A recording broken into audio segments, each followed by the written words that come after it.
Narrated Sparring here with Teddy. So Jackson that day gave us a little drill with the lasso guard. The lasso guard just means you notice how my foot went around his arm. So we started here, just experiment and see how it goes. And I learned a lot in this situation because a lot about the guard retention, a lot about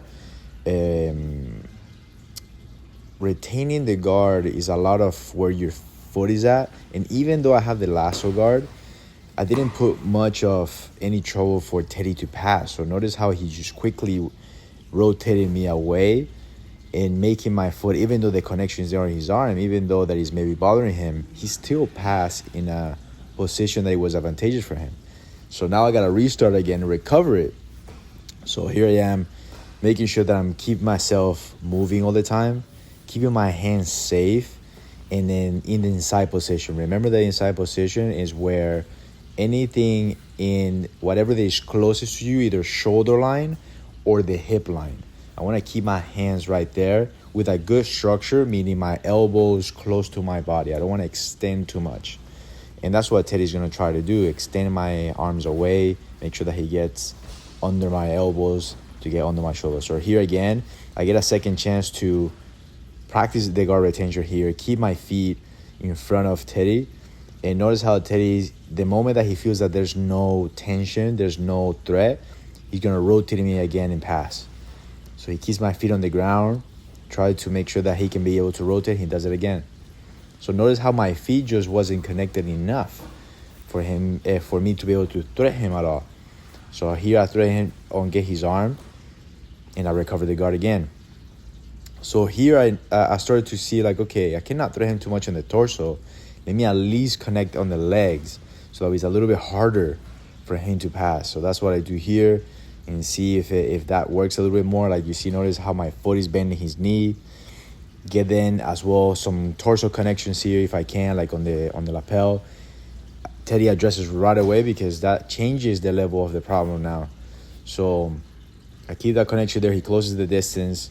My arms are away from me. I'm not working for not only to defense, it's not making any progress to keep Teddy away. So that's something that I noticed here, or reflecting back on it. And then from here, I connect on his belt and keep my feet now in between his knees and connect on his hips. So that's something that bothers Teddy.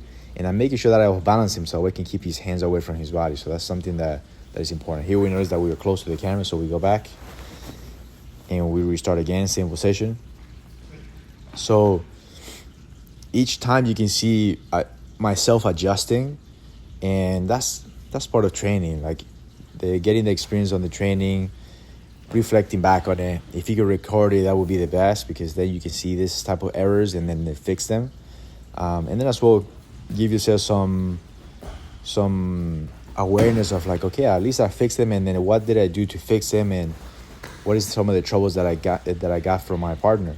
Here I recovered guard, and I noticed that Teddy was a little bit off balance, so I took his back. I kept the connection on the hip, but I didn't have the underhook. My arm underneath, let's say my bottom arm, wasn't under his shoulders, so Teddy was able to rotate no problem.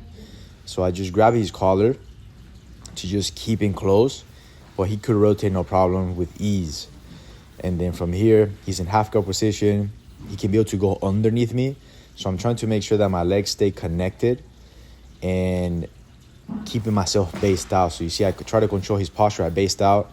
Now he's under my legs, so I keep my feet and my ankles like as close as possible, and I grab his pants so that way I can be able to keep him flat.